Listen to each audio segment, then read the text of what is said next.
Coming to you from a cozy little condo high atop Old Fourth Ward, Atlanta.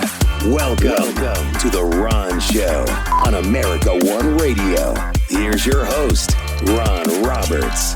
Thank you for listening, whether it's on the America One Radio app, AmericaOneRadio.com, on demand at ProgressiveVoices.com, or wherever you podcast. I think every major TV network and all the cable news channels carried President Joe Biden's press conference after the NATO summit. So maybe you saw it, maybe you didn't. If you didn't, then you're going to get a little audible replay of his opening statement and then a bevy of questions that were asked after the fact. Anyone who's listened to this show for a while knows now that I have been talking for quite a while about this president being the transformational president he sought out to be during his 2020 campaign and once in office. The transformational president, in my mind, was code for I'm going to serve one term and then hand it off to a younger generation. Legitimately thought that was the best plan. I took him at his word, although it was coded language. It wasn't necessarily saying I'm going to be a one-term guy, but the numbers said at this age, you probably need to be a one-term guy, right? Obviously, he sought a second term. He has raced through the primaries without much competition, has the delegates, will be the nominee for president of the United States for the Democratic Party if he chooses to accept it. He was asked a little bit about the freedom of his delegates to do as they wished in the convention and basically shrugged it off. They can do what they want. We'll revisit that. And maybe there's a little coded language in there too. Nancy Pelosi spoke earlier this week on MSNBC. And again, it's not what she said, it's what she didn't say. And what she does continue to actually say when asked that President Biden has a decision to make. Well, he's made the decision. So why does Nancy Pelosi keep saying he has a decision to make? Is the decision that he's made, the answer he's come up with, not the right one for her? There's a lot of conversation being had, we're told, by pundits in the Beltway, that she and former President Barack Obama and other key figures in the Democratic Party are going to continue having conversations. And at some point in time, maybe this weekend, early next week, there will be a conclusion to this. We'll see. Again, I've been saying for a while on this show that I believe Joe Biden should have been a one-term president. And I still see polling that tells me that there's a dissatisfaction with both former President Trump and President Joe Biden as our mostly binary options for president. There is, by the way, polling being done, and I'm told by the Biden campaign, to test the viability of Kamala Harris against Donald Trump. So that little breadcrumb right there tells you they're weighing all their options as well. Last night, President Joe Biden, in my opinion, gave his best defense for staying in office, or at least in some capacity involved in a future administration, when he gave his opening remarks and then handled a bevy of questions before reporters on mostly foreign policy, but somewhat on his shakiness as the presumptive nominee of the Democratic Party. First, let's review the statement. Thank you. Please be seated. Well, good evening. We just concluded this year's NATO summit, and the consensus among the members was it was a great success. It was especially momentous because it represented the 75th year of the most important military defense and alliance in the world's history of the world. We should never forget that NATO grew out of the wreckage of World War II, the most destructive war in history. The idea was to create an alliance of free and democratic nations that would commit themselves to a compact of collective defense. Standing together, they knew we'd all be safer. An attack on one would be treated as an attack on all. And it's worked because a would-be aggressor knows if they attack one of us, they'll be attacked by all of us. Sending that message is the best way to deter aggression and prevent wars in the first place. For those who thought NATO's time had passed, they got a rude awakening when Putin invaded Ukraine. Some of the oldest and deepest fears in Europe roared back to life because once again, a murderous madman was on the march. But this time, no one cowered in appeasement, especially the United States. We collected intelligence that Russia was planning to invade Ukraine months before the invasion. I directed the intelligence community to be a significant amount of intelligence be declassified so I could start building an international coalition to oppose the invasion. Then in February, some of you remember, I warned the world that the invasion was imminent. I rallied a coalition of 50 nations from Europe to Asia to help Ukraine defend itself. Many foreign policy experts thought, as Putin amassed Russian forces just 100 miles north of Kyiv, the capital of Ukraine, but Putin thought it was the mother home of Russia. The capital would fall in less than a week. But the Ukrainian people, backed by a coalition to help build, stopped them. Today, Kyiv still stands, and NATO stands stronger than it has ever been. During the week of this summit, several heads of states made it a point in their statements to thank the United States and to thank me personally for all that NATO has achieved. NATO is not only stronger, NATO is bigger because we led the charge to bring in Finland and Sweden into the alliance, and it makes a gigantic difference. Excuse me. Meanwhile, my predecessor has made it clear he has no commitment to NATO. He's made it clear that he would feel no obligation to honor Article 5. He's already told Putin, and I quote, "Do whatever the hell you want." In fact, the day after Putin invaded Ukraine, here's what he said. It was genius. It was wonderful. Some of you forgot that, but that's exactly what he said. But I made it clear, a strong NATO is essential to American security.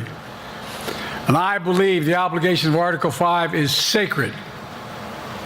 And I would remind all Americans, Article 5 is invoked only once in NATO's long history, and that was to defend America after 9/11. I made it clear that I will not bow down to Putin. I will not walk away from Ukraine. I will keep NATO strong. That's exactly what we did, and exactly what we'll continue to do. Now, the future of American policy is up to the American people. This is much more than a political question. It's more than that. It's a national security issue.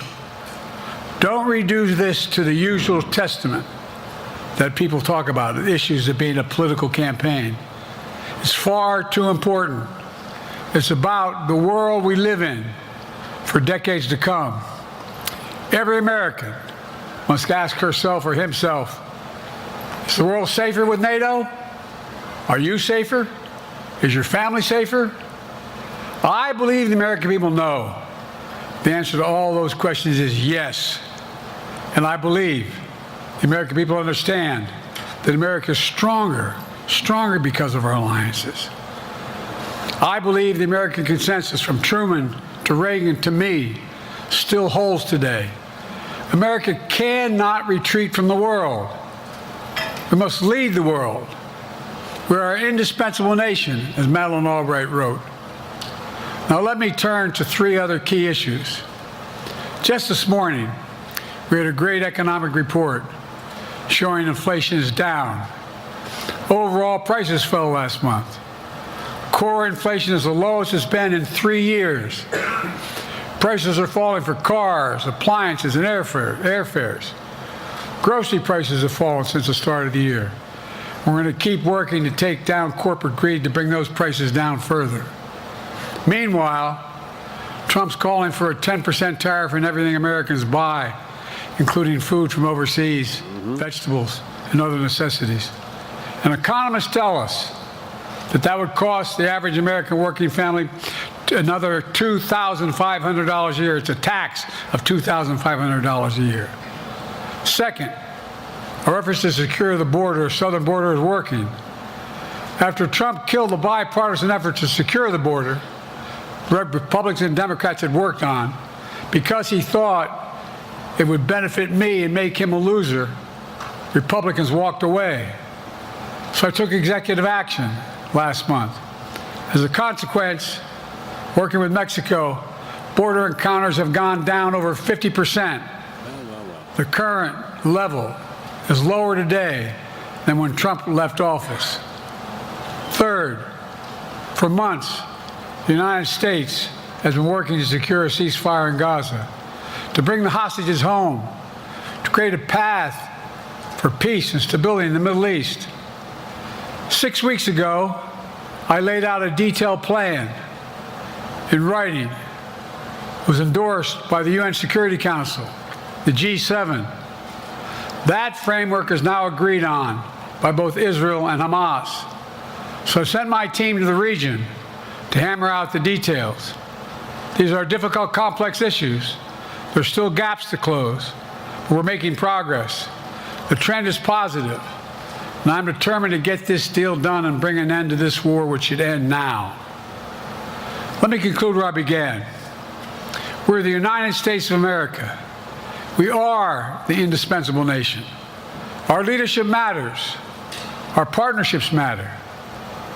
This moment matters. We must rise to meet it. With that, I'll take your questions.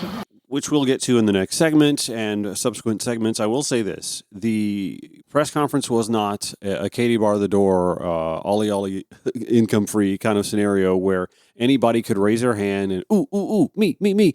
It wasn't one of those. These were, I believe, 10 reporters who were chosen. I guess questions probably pre-submitted, I'm guessing. Politico was reporting that a senior staffer, Anita Dunn, was working over the last 24 hours to finalize the list of reporters Biden will call on.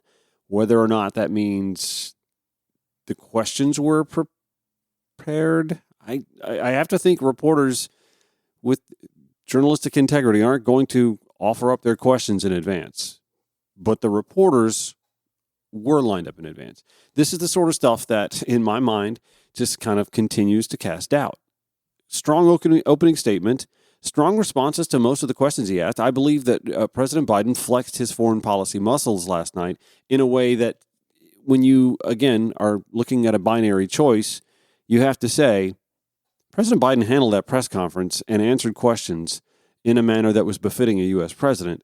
And we've seen where former President Donald Trump, in similar circumstances, isn't able to do so without having us all clutching our pearls and catching our breath and wreaking havoc, in diplomacy circles and causing for administration officials to quickly clarify, et cetera. We've been there. We've done that. We know this. We don't have a whole lot of clarifying and cleaning up of statements made by President Biden yesterday, and that's a feather in his cap. That's something to consider. That's something that, at the end of the day, though, I think most folks have made up their mind where they stand on whether or not they want Joe Biden to be the nominee for the Democratic Party. I will say, though, polling isn't as bad as you might think it is post-debate. It is and it isn't. When it comes to Trump v. Biden, there really hasn't been a whole lot of movement. When it comes to should he still be the nominee, well, there has. And we'll dive into that as well when the Ron Show returns on the American One Radio app, AmericanOneRadio.com, or wherever you podcast. Show notes will be available at RonShowATL.com when we post a podcast later this evening, maybe tomorrow morning, going to a comedy show in Augusta tonight. At RonShowATL on Facebook, Twitter, X, Instagram, and Threads. A new ABC News Washington Post Ipsos poll says that 2/3 of Americans in this new poll, including a majority of Joe Biden's own supporters, say he should step aside as his party's presumptive nominee for president, given his debate performance 2 weeks ago. That's even as Biden continues to run evenly with Donald Trump with no meaningful post-debate change in vote preferences. Americans divide 46 to 47% between Biden and Trump if the election were today. Almost identical to a 44 to 46 ABC Ipsos poll result in April among registered voters, though there's plenty of time to register still. It's an absolute tie 46-46. Were Vice President Kamala Harris to replace Biden as the Democratic nominee, vote choices are 49-46 Harris-Trump among all adults and 49-47 amongst registered voters. Harris' 49% is slightly better than Biden's 46%, although she doesn't have a statistically significant lead. That's so hard to say, over Donald Trump. We'll include that in the show notes at ronshowatl.com. I want to go back to his presser yesterday. First question came from a Reuters reporter, I believe. I've been given a list of people to call on here. Reuters, Jeff Mason.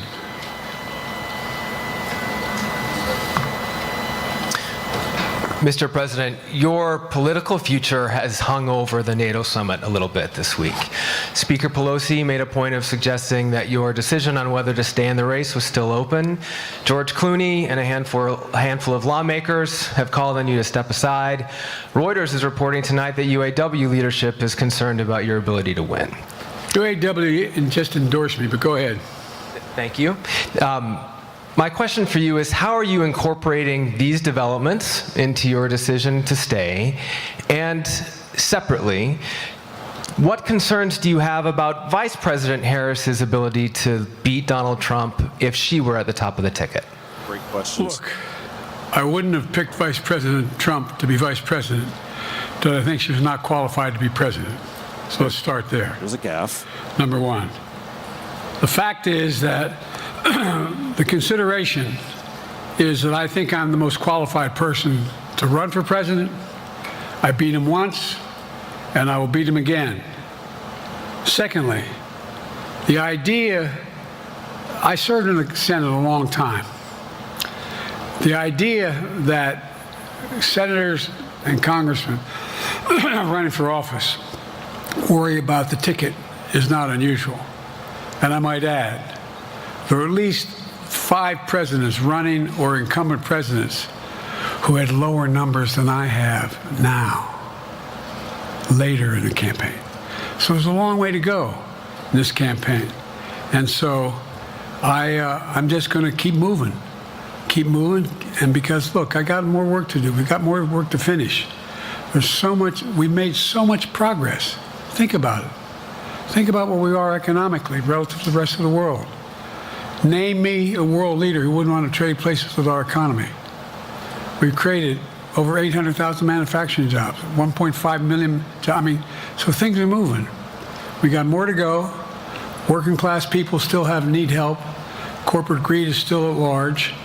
The prices, the corporate profits have doubled since the pandemic. They're coming down. And so I'm optimistic about where things are going.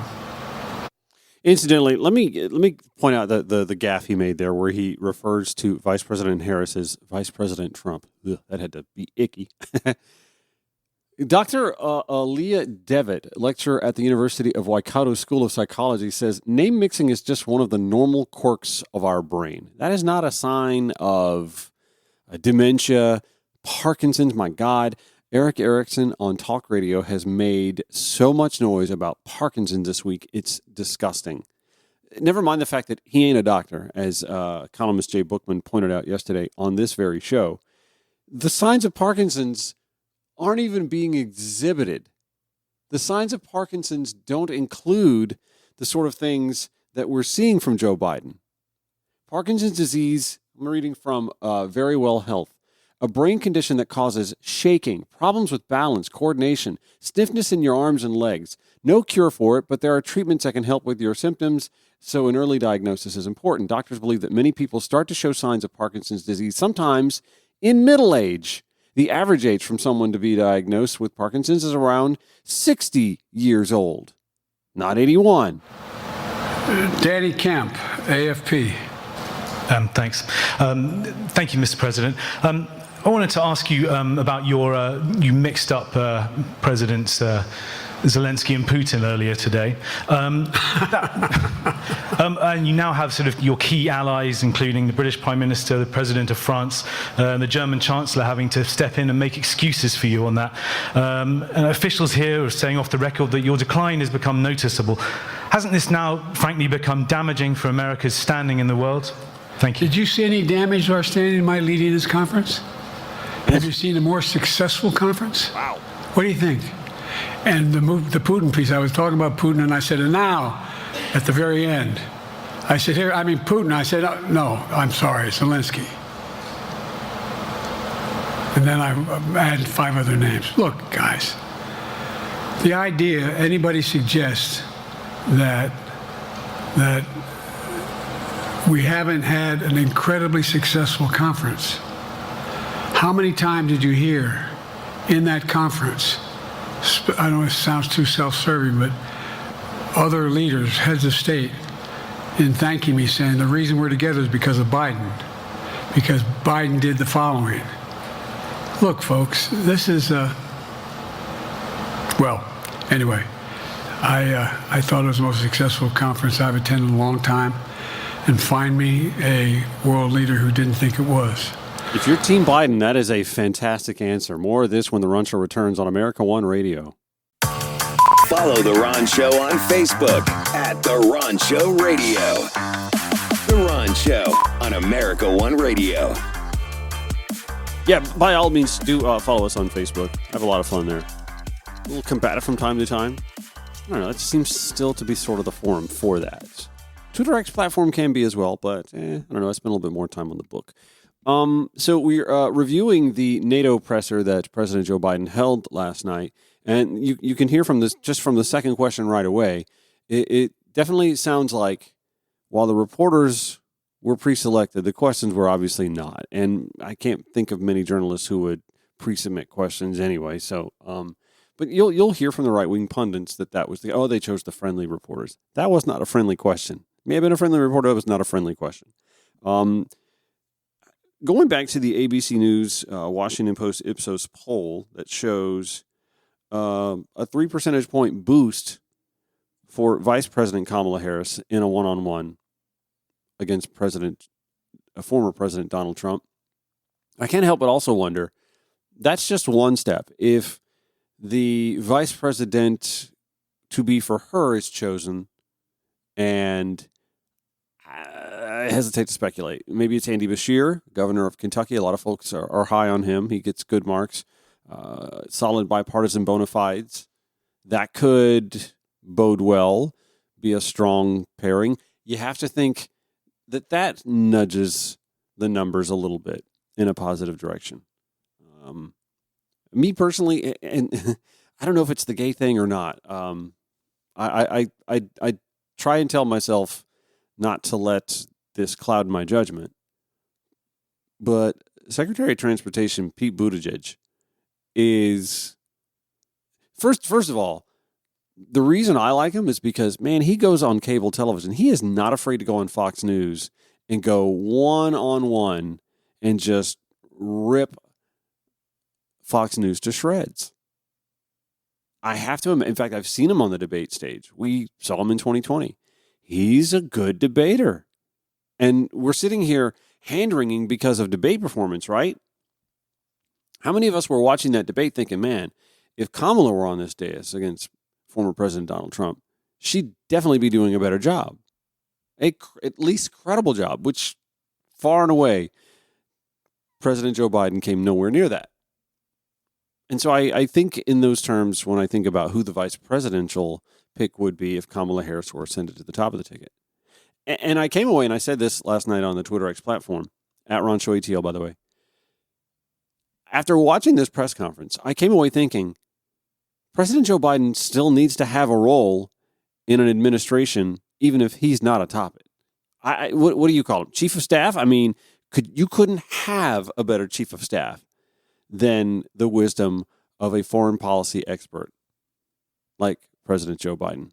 And maybe that's the solution. I don't know. And we hear again rumblings that Pelosi and Obama are swooping in. They're going to have a one-on-one, or I guess it's two-on-one, conversation with President Joe Biden about his continued candidacy. But again, I said all along, last night was a good night for President Biden. He flexed his foreign policy muscles and took questions, answered questions, and really just came away, or I came away, and I think a lot of American voters did too. We'll play some CNN audio in a little bit that showed that voters who are watching this came away feeling a lot better about the guy.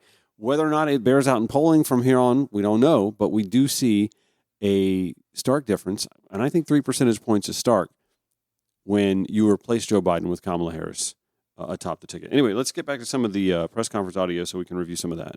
Next one. Nancy Cordes, CBS. Thank you, Mr. President. You mentioned other instances in history where presidents have faced a challenge, but what makes this moment in history so unique is that it is not your enemies who are calling on you to reconsider your decision to stay in the race. It's your friends, supporters, people who think you've done a great job over the past 4 years. Have you spent time thinking about what it would mean for your legacy, which you've worked decades to build, if you stay in the race, despite the concerns that voters say they have, and you lose to someone who you yourself have argued is unfit to return to the Oval Office? Well, look, I'm not in this for my legacy. I'm in this to complete the job I started. As you recall, understandably, many of you and many economists thought my initial initiatives that I put forward, can't do that, it's going to cause inflation, things are going to skyrocket, the debt's going to go up. What are you hearing now from mainstream economists? 16 economic Nobel laureates said I've done a hell of a job. That under my plans so far and what's going to happen in the future if I'm reelected, that things are going to get much better. Our economy is growing. I was determined when I got elected to stop the trickle-down economic theory, that if the wealthy did very well, everybody else would do well. My dad was a well-read, decent guy. I don't remember much trickling down on his kitchen table. Middle-class people and working-class people need help. And so what happened is I decided to was able to implement as president what I believed when I was a senator. And that is that the way to build this economy is from the middle out and the bottom up. That way we grow the economy. And the wealthy still do very well. They do fine. And guess what? Find me an mainstream economist who said we haven't done well. What have we not done that isn't working right now? And so we got more to do, though. We got to finish the job. And by the way, I come from the corporate state of the world. Delaware has more corporations registered in Delaware than every other state in the nation combined. I'm not anti-corporate, but corporate profits have doubled since the pandemic, doubled. It's time things get back in order a little bit. It's time, for example, if I'm reelected, we're going to make sure that rents are kept at 5% increase in corporate rents for apartments and the like and homes are limited to 5%. We're going to make a lot of changes that I've been talking about because we're going to continue to grow this economy. And by the way, remember how I got so roundly criticized for being so pro-union, not labor, union. Well, guess what? I've been the most pro-union labor president in history. Not a joke. And guess what? We had the Treasury Department do a study. When unions do better, everybody does better. Everybody does better. And we talk about how, for example, remember when we talked about getting the computer chip industry back in the United States? Used to be 40% of the industry. We invented the chip. 40% of the industry was in the United States. And former presidents decided that the best way to do it is find the cheapest labor in the world, send the product over there and import what the product was. And so what did I do? I was told not to go over to to Asia, including Europe, but Asia. And I remember going to South Korea, convincing them to invest $20 billion in the United States to build computer chip factories. And I asked why when they finally decided to do it. And the answer was because you have the safest economy in the world and you have the best workers in the world.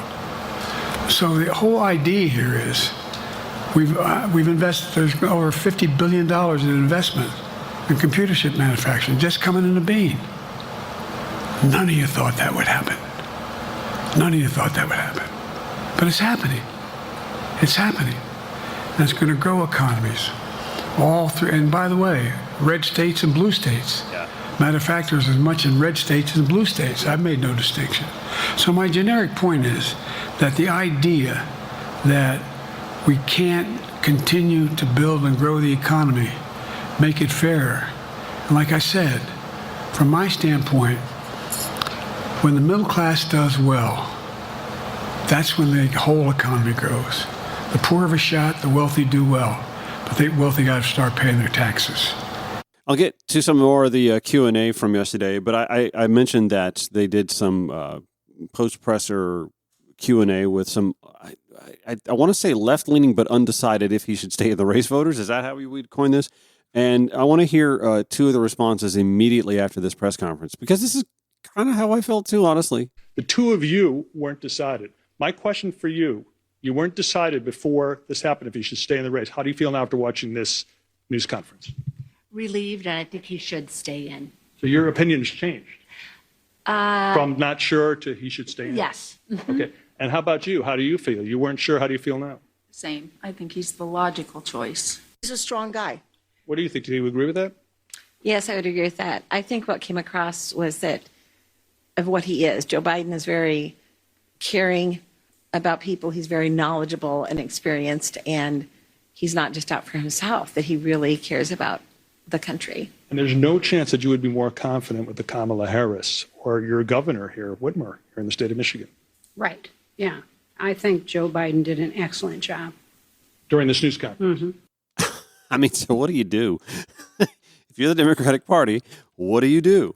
Back to the presser. As a follow-up, sir, you mentioned that your Vice President Kamala Harris would be ready to serve on day one. Can you elaborate on that? What is it about her attributes and her accomplishments over the last 4 years that make her ready to serve on day one if necessary?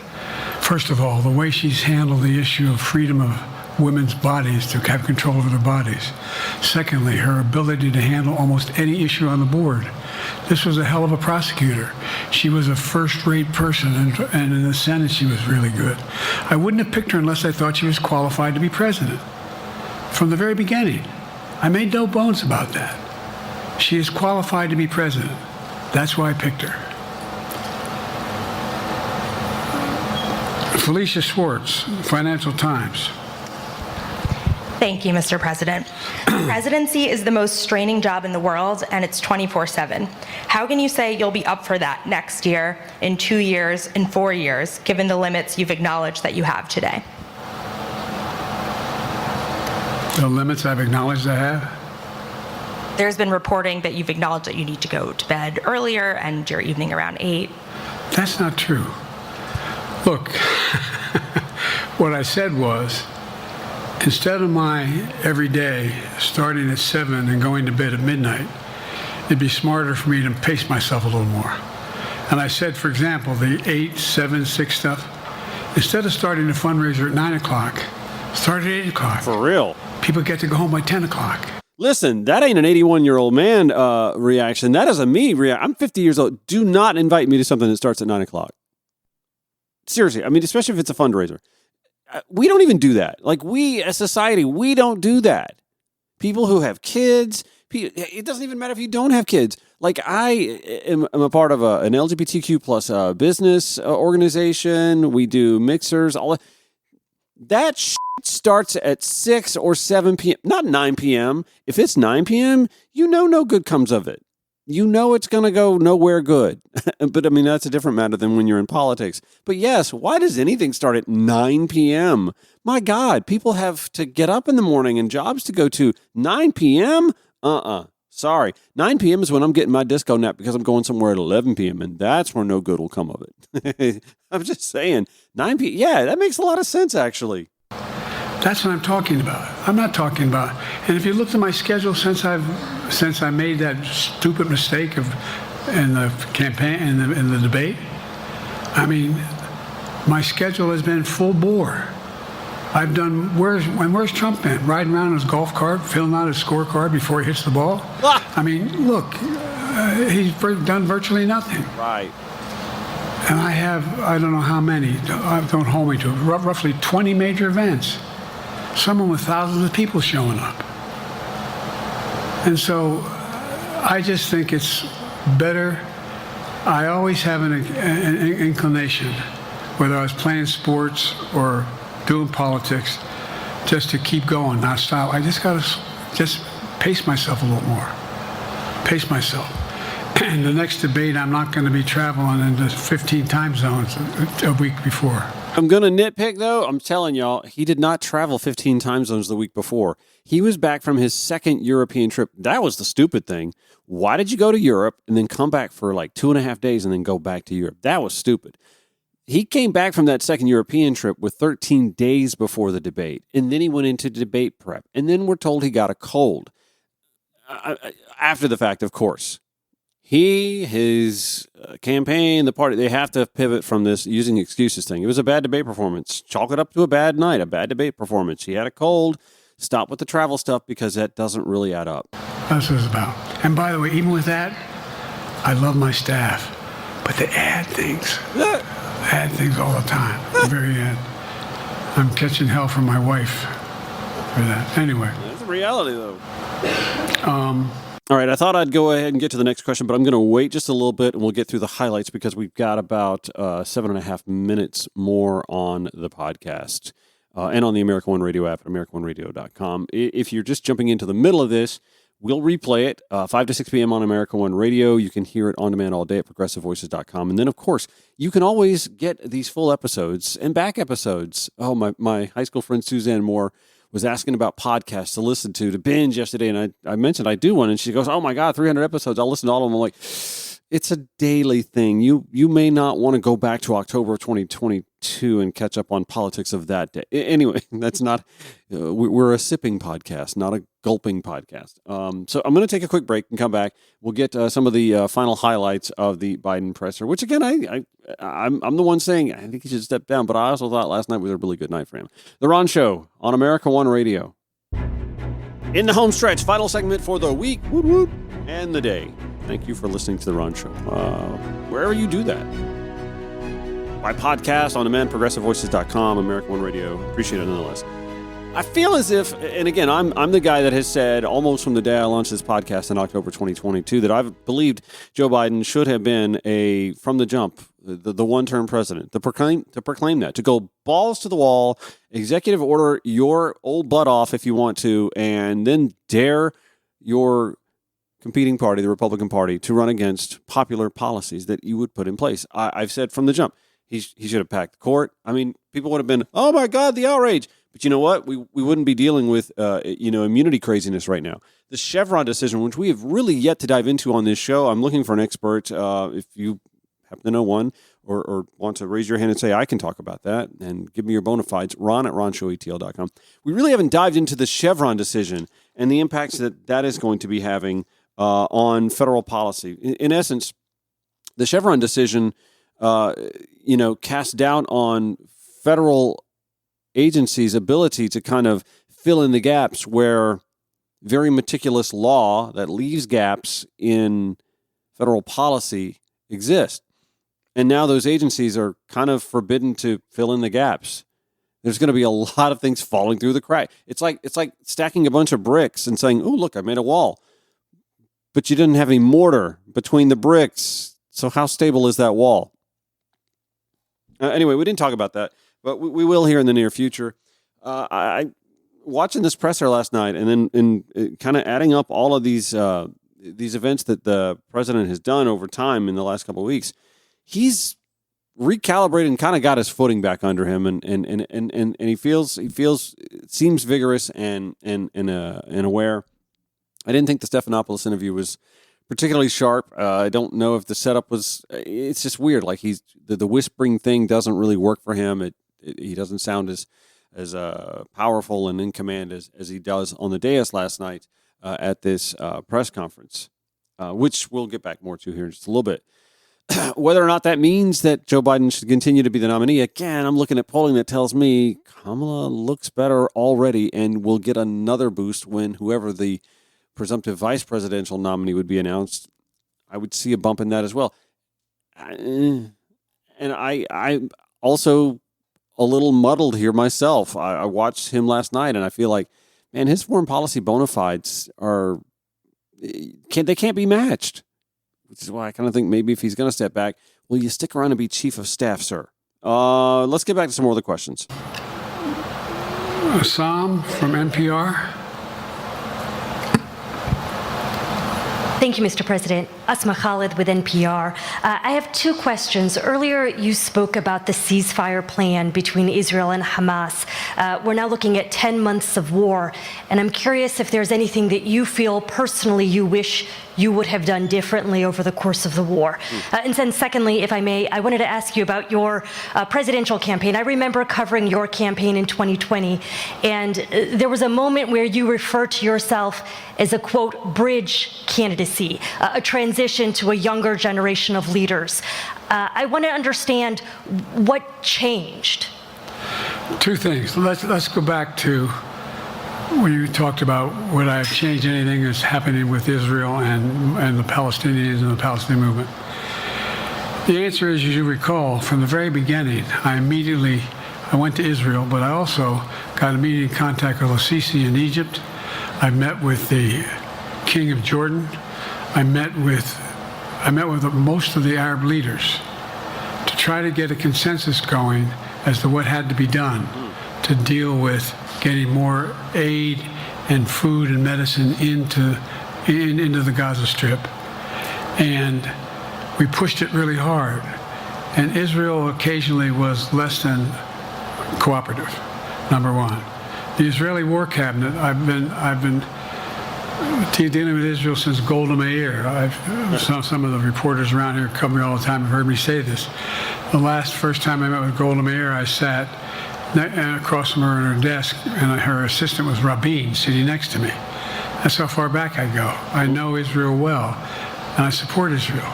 But this war cabinet is one of the most conservative war cabinets in the history of Israel. And there's no ultimate answer other than a two-state solution here. And so what was able to be done in terms of the plan I put together was it would be a process for a two-state solution. And we get the Arab nations to, particularly from Egypt to all the way to Saudi Arabia, to be in a position where they would cooperate in the transition so that they could keep the peace in Gaza without Israeli forces staying in Gaza. The question has been from the beginning, what's the day after in Gaza? And the day after in Gaza has to be, the end of the day after has to be no occupation by Israel on the Gaza Strip, as well as the ability for us to get in and out as rapidly as you can, all that's needed there. I've been disappointed that some of the things that I've put forward have not succeeded as well, like the port we attached from Cyprus.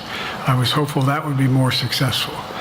But that's why when I went to Israel immediately after the massacres that occurred at the hands of Hamas, the one thing I said to the Israelis, and I met with the War Cabinet and with Bibi, don't make the same mistake America made after bin Laden. There's no need to occupy anywhere. Go after the people who did the job. You may recall, I still get criticized for it, but I was totally opposed to the occupation and trying to unite Afghanistan. Once we got bin Laden, we should have moved on. Because it was not no one's ever going to unite that country. In Iraq. I've been over every inch of that, not every inch, the entirety from the poppy fields all the way to the north. I said, don't make the same mistake we made. Don't think that's what you should be doing, is doubling down. We'll help you find the bad guys, Sinwar and company. And all this criticism about I wouldn't provide when the weapons they needed. I'm not providing them 2,000-pound bombs. They cannot be used in Gaza or any populated area without causing great human tragedy and damage. I'm going to stop it right there because I'm done with the show for the day, and then we can hear the music. But can you imagine former President Trump answering that question with as much knowledge and experience? No, of course not. And that's the conundrum we're in. Have a great weekend.